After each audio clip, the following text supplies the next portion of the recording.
سرکار دو عالم صلی اللہ علیہ وسلم نے فرمایا افغیر اللہ تأمرونی اعبد، تم چاہتے ہو کہ میں اللہ کے سوا کسی اور کی عبادت برداشت کر لوں؟ ایھا الجاہلون،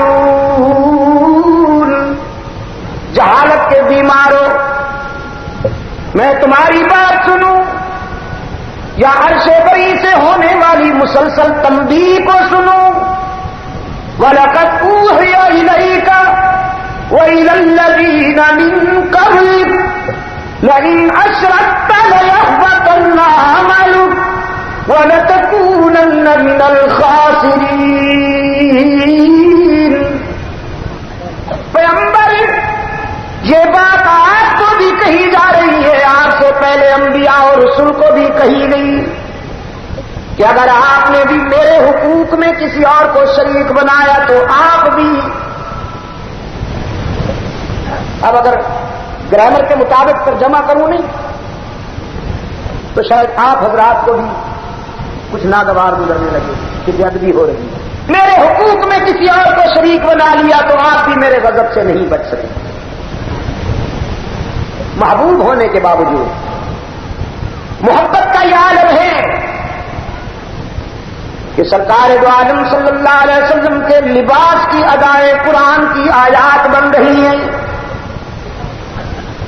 محبت کا یہ عالم ہے کہ تمام انبیاء اور رسول کا امام بنا دیا اپنے محبوب کو۔ دیکھا میرا محبوب چادر اوڑھ کے آ رہا ہے تو ارشاد ہوا یا ایھا المدثر، دیکھا کمبل اوڑھ کے آ رہا ہے، ارشاد ہوا یا ایھا المزمل۔ محبت کا یہ عالم ہے کہ حضور جس شہر میں چلتے ہیں اس شہر کے در و دیوار کے تذکرے عرش بری پہ ہو رہے ہیں۔ محبت کا یہ عالم ہے کہ سرکار دو عالم صلی اللہ علیہ وسلم کو پوری کائنات کا خلاصہ بنا دیا۔ لیکن کراچی کے روشن ضمیروں، میں کہا کرتا ہوں جہاں محبت میں مبالغہ ہو وہاں غیرت میں بھی بہت مبالغہ ہوا کرتا ہے۔ جب کسی سے کسی کو محبت ہوتی ہے تو وہاں غیرت بھی موجزن ہوتی ہے۔ ہر محب چاہتا ہے کہ میرا محبوب محبت کی جس نگاہ سے مجھے دیکھتا ہے کسی اور کو نہ دیکھے۔ خداوند عالم کی غیرت کا بھی تقاضا ہے کہ میرا بندہ عابد بن کر جن اداؤں میں میرے سامنے پیش ہوتا ہے کسی اور کے سامنے نہ ہو۔ رب العالمین نے فرمایا میرے محبوب اگر آپ نے بھی میرے حقوق میں کسی اور کو شامل کیا تو آپ کا نام اعمال بھی خالی ہو جائے گا، نقصان ہوگا میرے محبوب۔ اور اللہ کے حقوق کیا ہیں عزیز دوستو؟ یہ اللہ کا حق ہے کہ سجدہ اسی کا کیا جائے، یہ اللہ کا حق ہے کہ ہر جگہ موجود اسی کو مانا جائے، یہ اللہ ہی کا حق ہے کہ مختار کل اسی کو کہا جائے، یہ اللہ ہی کا حق ہے کہ علام الغیوب اسی کو کہا جائے، دستگیر و کارساز اسی کو کہا جائے، رزق دینے والا، اولاد دینے والا، عزت دینے والا، بلندیاں عطا کرنے والا اسی کو سمجھا جائے۔ ان حقوق میں اگر کسی اور کو شامل پیغمبر کرے تو نقصان سے نہیں بچتا، اگر ہم اور آپ کریں تو کیسے بچیں گے نقصان سے؟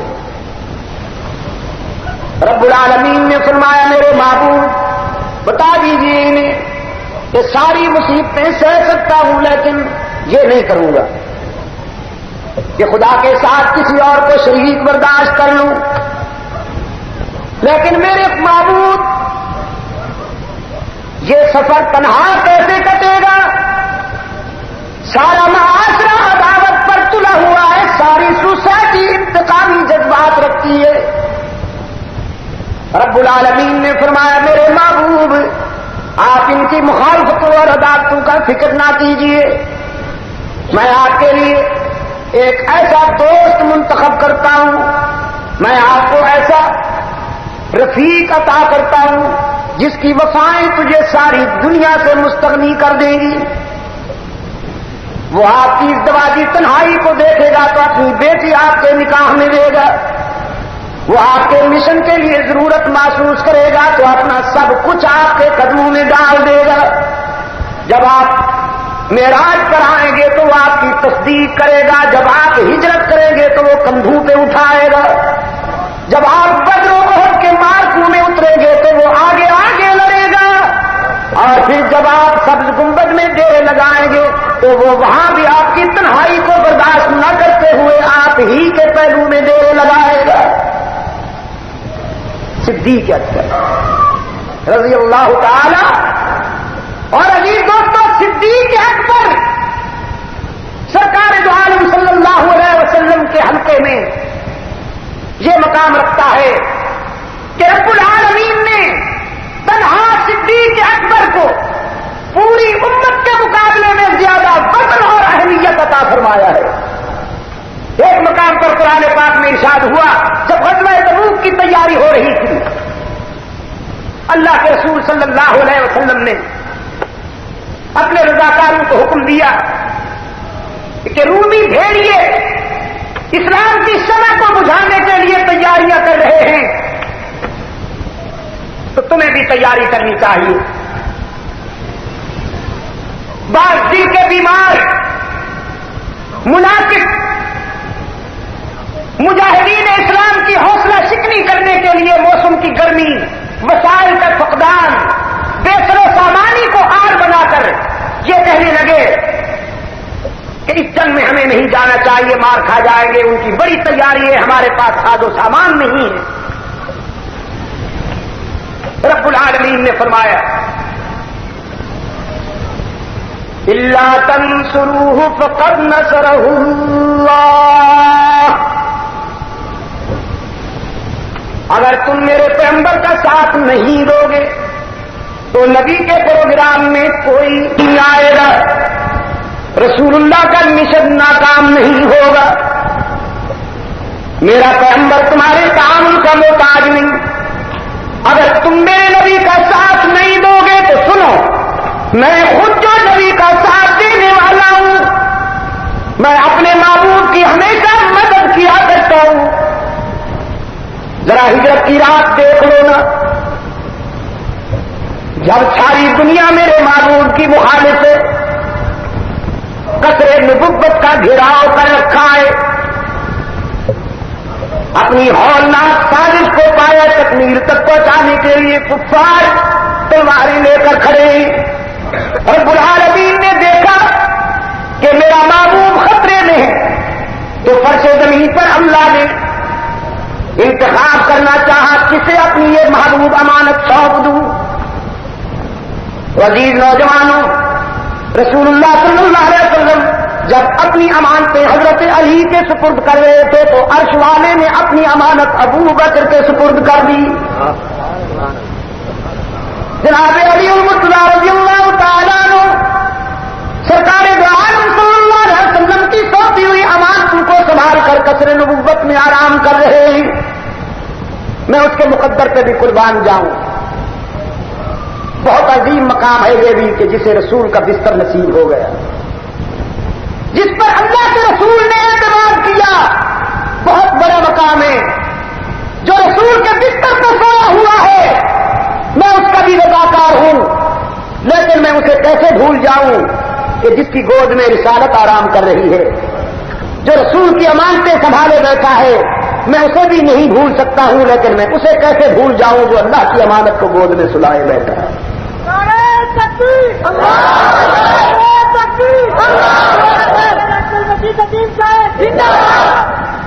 صدیق اس کو کہتے ہیں جس کے لبوں پہ کئی جھوٹ.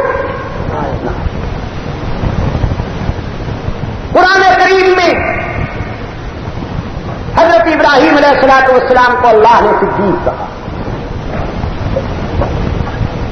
اور انبیاء کے بعد پوری انسانیت میں یہ سب تنہا ابو بکر کے حصے میں آیا کہ رب کے رسالت نے انہیں صدیق کہا. اور صدیق کے معنی یہ ہے کہ جس کے لبوں پہ کبھی جھوٹ نہیں آتا.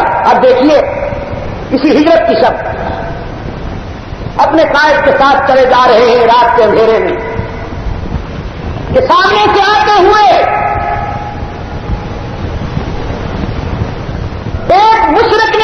صدیق اکبر رضی اللہ تعالیٰ عنہ کے قریب گزرتے ہوئے پوچھا، ابو بکر آپ کے ساتھ یہ دوسرا کون ہے؟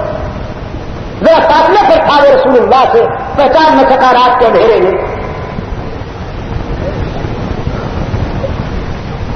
حضرت صدیق اکبر رضی اللہ تعالیٰ عنہ نے دل سے پوچھا، اس کے سوال کا کیا جواب دوں؟ سچ کہتا ہوں تو راز پاش ہو جائے گا، جھوٹ بولتا ہوں تو صداقت کی زمین پہ داغ آ جائے گا۔ تو فراست صدیقی نے فوراً جواب ڈھونڈ لیا، فرمایا رجل یہدی السبیل، یہ جو میرا دوسرا ساتھی ہے وہ مجھے راستہ بتانے والا ہے۔ مشرق تو فبہت الذی کفر ہو گیا، اس نے سمجھا کہ یہ جو دوسرا ساتھ ہے ابو بکر کے، شاید یہ اس لیے ساتھ رکھا ہوا ہے کہ راستے کا تشخص نہیں ہے تو وہ اسے راستہ بتا رہا ہے۔ صدیق اکبر تو اپنے انداز میں کہہ گئے کہ میرا قائد ہے، میرا راہبر ہے، میرا رہنما ہے، دنیا کا راستہ بھی یہی بتاتا ہے اور عقبہ کا راستہ بھی یہی بتاتا ہے۔ اور عزیز نوجوانوں، خداوند عالم ابو بکر کی سچائی کو بیدار رکھنے میں کتنا حساس ہے۔ صرف ایک واقعہ، بارگاہ رسالت میں ایک بوڑھے یہودی نے آ کے یہ شکایت کی کہ محمد مجھے تیرے ابو بکر نے مارا۔ حضور اکرم صلی اللہ علیہ وسلم نے فرمایا ابو بکر نے مارا ہے؟ وہ کہنے لگا جی دیکھیے میری گالوں پہ انگلیاں پرنٹ ہو گئی ہیں، ابھی ابھی مار کھا کے آیا ہوں، بڑا سخت مارا۔ حضور اکرم صلی اللہ علیہ وسلم نے فرمایا تو نے مارنے والے کو پہچانا تھا اچھی طرح سے؟ کہیں وہ ابن خطاب تو نہیں تھا، فاروق اعظم تو نہیں تھا؟ یہ حضور اکرم صلی اللہ علیہ وسلم نے اس لیے وضاحت طلب کی کہ ایسی کارروائیاں اکثر ابن خطاب ہی کی ہوا کرتی ہیں۔ اس یہودی نے کہا نہیں میں اچھی طرح پہچانتا ہوں، آپ بلا لیجئے، پوچھ لیجئے مجھے ابو بکر ہی نے مارا ہے۔ اب سرکار عالم صلی اللہ علیہ وسلم نے جناب صدیق اکبر کو طلب کیا اور پوچھا ہل نقلہ یا ابا بکر، کیا آپ نے واقعی اس یہودی کو مارا؟ جناب صدیق اکبر رضی اللہ تعالیٰ عنہ نے عرض کیا اللہ کے رسول مارا تھا اور اب بھی میرا غصہ ٹھنڈا نہیں ہوا، اگر آپ اجازت دیں۔ تو اللہ کے رسول صلی اللہ علیہ وسلم نے فرمایا مگر کیوں، آپ کا تو یہ ذوق نہیں ہے۔ حضرت صدیق اکبر نے عرض کیا حضور بات ہی ایسی ہو گئی، ان کا اتفاق، یہ آپس میں جمع بیٹھے تھے، باتیں کر رہے تھے، جب میں ان کے قریب سے گزرنے لگا تو انہوں نے مجھے دیکھ کر اسی بوڑھے نے کہا مسلمانوں کا خدا تو غریب ہو گیا ہے، فقیر ہو گیا ہے، من الذی یقرض اللہ قرضا حسنا، کہتا ہے کہ کوئی مجھے قرضہ دے گا؟ یہ خود بھی فقیر ہے، ان کا خدا بھی فقیر ہے، ہم خود بھی غنی ہیں، ہمارا خدا بھی غنی ہے۔ تو حضور پھر میں خدا کی شان میں یہ توہین کیسے برداشت کرتا؟ میں نے آگے بڑھ کر جو اسے للکارا کہ تیار ہوگا، پھر سچے خدا کا سچا بندہ آ رہا ہے، یہ باقی تو سب بھاگ گئے، یہ میرے ہاتھ آ گیا، اٹھا کے جو میں نے ایک مارا اور یہ کٹی ہوئی پتنگ کی طرح لڑکھڑاتا ہوا گرا۔ میں انتظار کرتا رہا کہ اٹھے کہ ایک اور اس کی خدمت میں پیش کر کے ثواب ادارے حاصل کروں، لیکن وہ ایک تھپڑ اتنا کاری تھا کہ یہ دوبارہ اٹھ ہی نہ سکا۔ اب سرکار عالم صلی اللہ علیہ وسلم نے اس یہودی سے کہا کیا تم نے خدا کی شان میں یہ گستاخانہ جملہ کہا ہے؟ وہ یہودی کہنے لگا جی نہیں مولا خشرت بادشاہ اسی کوئی نہیں آخر، یہ تو فن ہے نا ان کے پاس مکر جانے کا۔ ان کی کتابوں میں لکھا ہے التقیۃ جنۃ المؤمن، جھوٹ بولنا یہ ڈھال ہے مومن کی۔ واہ بھائی واہ، کہ اگر خطرہ محسوس کرو فوراً جھوٹ بول کے جان بچا لو۔ التقیۃ جنۃ المؤمن، انا للہ و انا الیہ راجعون، من شعائر الدین، التقیۃ من شعائر الدین، لا حول ولا قوة۔ حضرت جعفر صادق رضی اللہ تعالیٰ عنہ سے یہ روایت ہے کہ یہ میرے بھی دین میں تقیہ شامل ہے اور میرے آبا و اجداد کے دین میں بھی تقیہ شامل ہے۔ خیر میں یاد کر رہا تھا، جھوٹ بول گیا بھائی، رسول اکرم صلی اللہ علیہ وسلم نے حضرت صدیق اکبر کی طرف سوالیہ نظروں سے دیکھا اور فرمایا ابو بکر اب اپنے موقف کے ثبوت میں گواہی ضروری ہو گئی ہے، تجھے گواہ پیش کرنا ہوگا کہ کسی اور نے بھی یہ سنا تھا جب یہ کہہ رہا تھا کہ ان کا خدا فقیر ہے اور ہمارا خدا غنی۔ حضرت ابو بکر صدیق رضی اللہ تعالیٰ عنہ نے عرض کیا حضور میں اکیلا تھا، یہ تھے باقی سارے یہودی، وہاں سے میں اکیلا گزرا، میرے سوا تو اور کوئی سننے والا نہیں تھا، میں کوئی گواہ پیش کرنے سے قاصر۔ حضور اکرم صلی اللہ علیہ وسلم نے بڑی سنجیدگی کی نگاہوں سے صدیق اکبر کی طرف دیکھا، وہ پیغمبر کی نگاہیں کہہ رہی تھی کہ گواہی ضروری ہے، ورنہ ہو سکتا ہے کہ میں ایک انصاف کے تقاضے پورے کرتے ہوئے یہودی سے کہوں کہ وہ بدلہ لے اور تجھے جوابی تھپڑ دے۔ یہی وہ لمحہ تھا جب عرش بری پہ فیصلہ ہو گیا کہ آج ابو بکر کے موقف کے ثبوت میں اللہ گواہی دے گا۔ اور یہ کوئی میر انیس کا مرثیہ نہیں ہے، نہ کسی پیشہ ور شاعر کے گھڑے ہوئے قصیدے ہیں اور نہ کسی انصاف انداز کے ٹوٹکے ہیں، قرآن ہے۔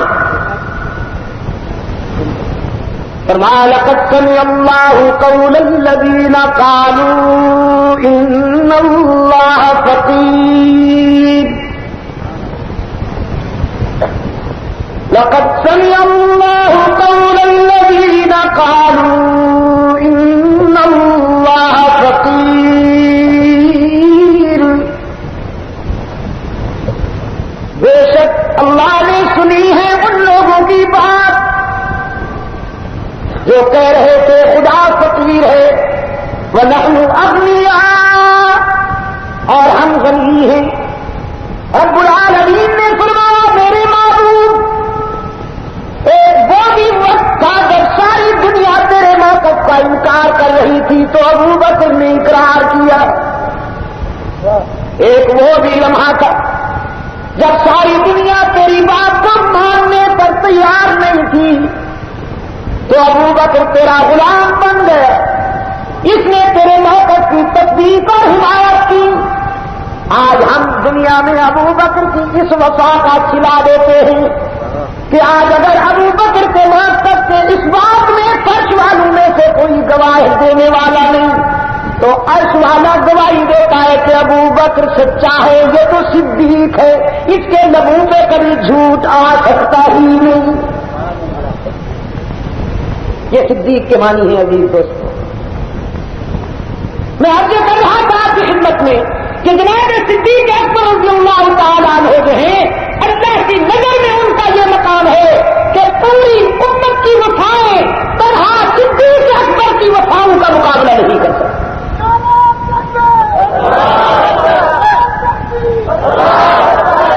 وسیع رسول بھی صدیق ہے اور خلیفہ بلا فخر بھی صدیق ہے۔ اگر کوئی بیمار جنس، کوئی اجڑی ہوئی جنس دن میں 5 مرتبہ لاؤڈ اسپیکر پر کہتی رہے کہ نہیں کوئی اور ہے، اس سے کیا فرق پڑتا ہے؟ وسیع رسول وہی ہے کہ جس کے متعلق سرکار دو عالم صلی اللہ علیہ وسلم نے اپنی دنیاوی زندگی کے آخری لمحات میں فرمایا مرو ابا بکر، میرے ابو بکر کے پاس جاؤ کہ وہ میری غمزدہ امت کی امامت کرے۔ حضرت صدیق رضی اللہ تعالی عنہ، حضرت صدیق اکبر کی نقطۂ جگر رحمت عالم صلی اللہ علیہ وسلم کی خدمت میں عرض کرتی ہیں حضور میرا باپ بہت رقیق القلب ہے، بڑا نرم دل ہے، جب وہ آپ کو مصلے پر نہیں دیکھے گا تو کس طرح وہ مصلے پر جائے گا، یہ اس کے بس کی بات نہیں ہے، حضور کسی اور کے لیے حکم فرما دیں۔ صدیقہ کی سوچ بھی صحیح تھی لیکن پیغمبر کا اشارہ تو اللہ کے حکم کے مطابق تھا۔ چنانچہ یہاں پر علماء کرام سے پوچھیے کہ رسول اکرم صلی اللہ علیہ وسلم کے لہجے میں بڑا برہمی آ گئی اور حضور نے غصے کے ساتھ فرمایا تم چپ رہو، تمہیں بولنے کا کوئی حق نہیں، اور پھر سنجیدگی سے فرمایا ابو بکر سے جا کے کہو کہ وہ میری امت کو نماز پڑھائے۔ وہ پیغمبر کا لہجہ بتا رہا تھا تو یہ فیصلہ میرا نہیں اللہ کا کہ میرے بعد میری امت کا قائد کون ہے۔ جناب صدیق 17 نمازیں حضرت صدیق اکبر نے رسول اکرم کی زندگی میں امت کو پڑھائی. تو پھر ثقیفہ بنو ساعدہ کے روشن ضمیروں نے منشا نبوت کی تکمیل کرتے ہوئے رسول اکرم صلی اللہ علیہ وسلم کے بعد حضرت صدیق اکبر کو اپنا قائد چنا. صدیق اکبر حضور کے بعد امت کے متفقہ قائد ہیں. حضرت علی المرتضی رضی اللہ تعالیٰ عنہ نے بھی صدیق کی قیادت پر اعتماد کا اظہار کیا. یار لوگ تو کہتے نہیں بدکتے عمر بود یا ریشما دیگر برکت خالد پہلوان سگندن در گردن شیر نر. سگندن کے معنی یہ دیکھیے یہ پگندن یہ حضرت علی شیر خدا رسولوں کی ہوئی حاجت روائی. نیگیٹو دیکھیے اور پازیٹو دیکھیے. رسولوں کی ہوئی حاجت روائی علی نے نوح کی نا خدائی نہ کرتا گر علی مشکل کشائی نہ پاؤ تاؤ چاہتے یوسف رہائی دواؤ ایوب کے زخمی کی واؤ عطاتی خضر کو الیاس کو راؤ رہا عشق پیغمبر کا دعوی علی کا معجزہ ہر کے نادر علی کی ذات ہے ہر شے سے خاص. یہ ایک رخ ہے. یہ ایک وقت جناب مقبولہ نے لکھا ہے نہیں. اب دوسرا رکھ میں یاد وہ ہے نہیں جھوٹ کے پاؤں نہیں ہوتے. یہ بھی غلط. ہر شے کے قادر کس کی ذات ہے؟ اللہ.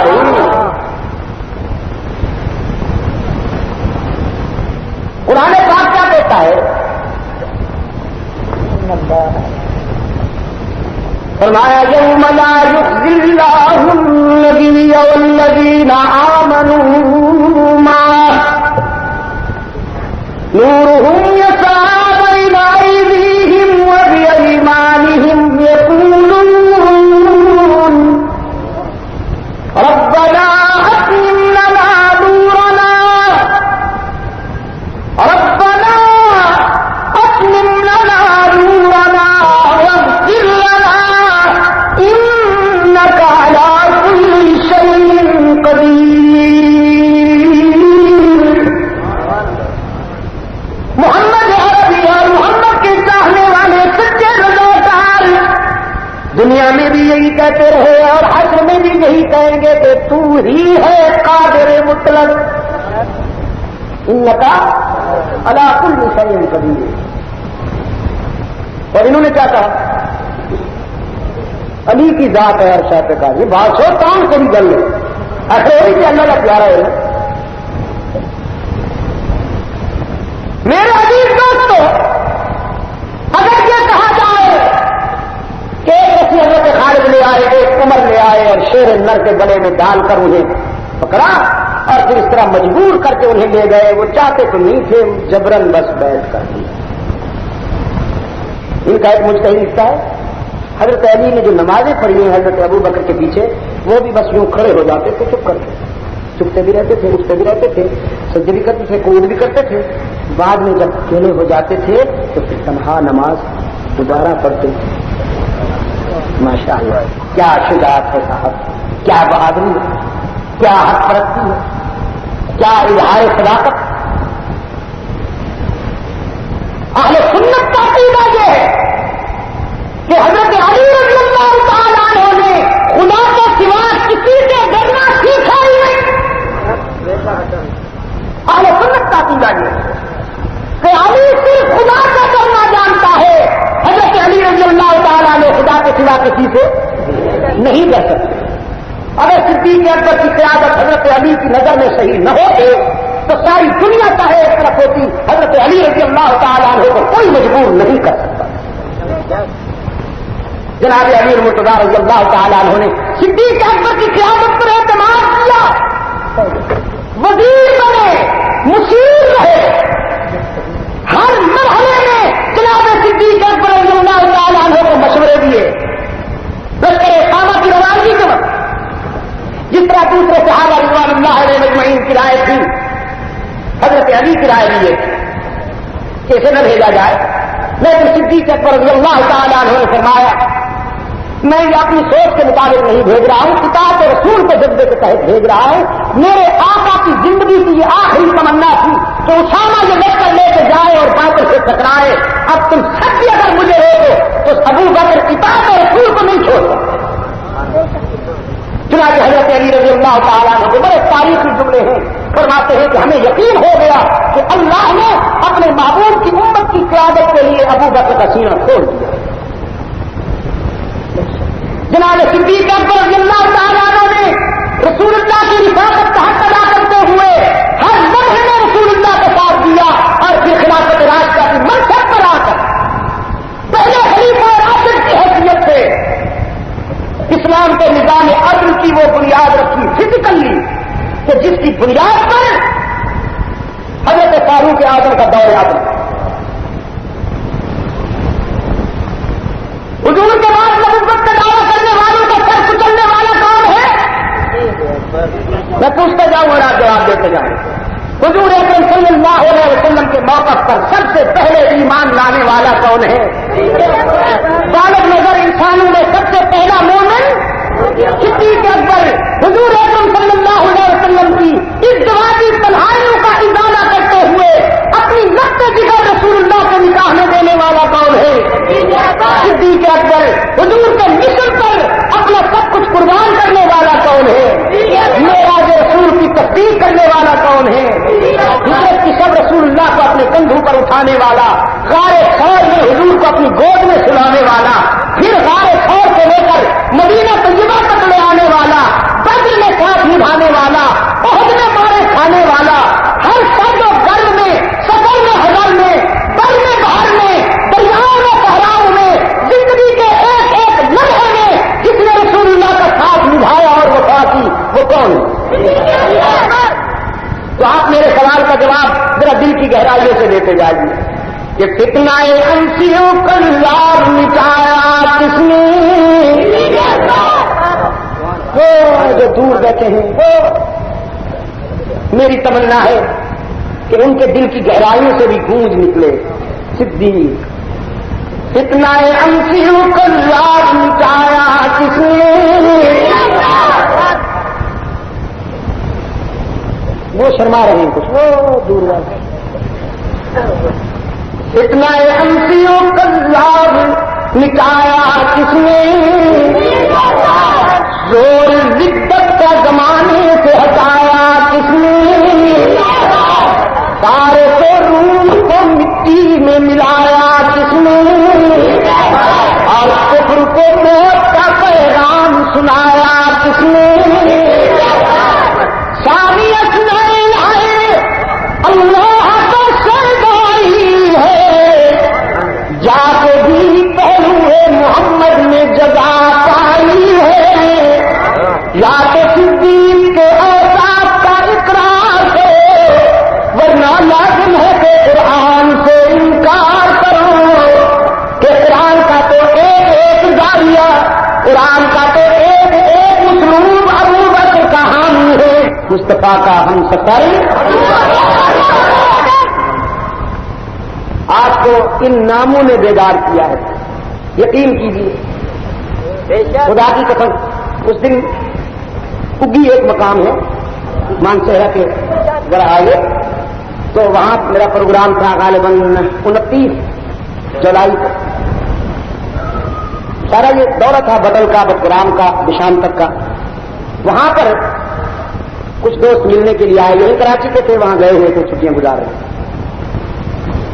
وہاں بہت سے علماء کرام جمع تھے، بہت بڑا حلقہ، اور اس میں بیٹھے ہوئے وہ کہنے لگے کہ اللہ کے فضل و کرم کے ساتھ اب کراچی بیدار ہو رہا ہے، اور اب اہل سنت و جماعت میں بیداری کی ایک بڑی مثبت لہر آئی ہوئی ہے جو انشاءاللہ فکر و نظر کی تعمیر و تقویم میں بڑا تاریخ خاص کردار ادا کرے گی۔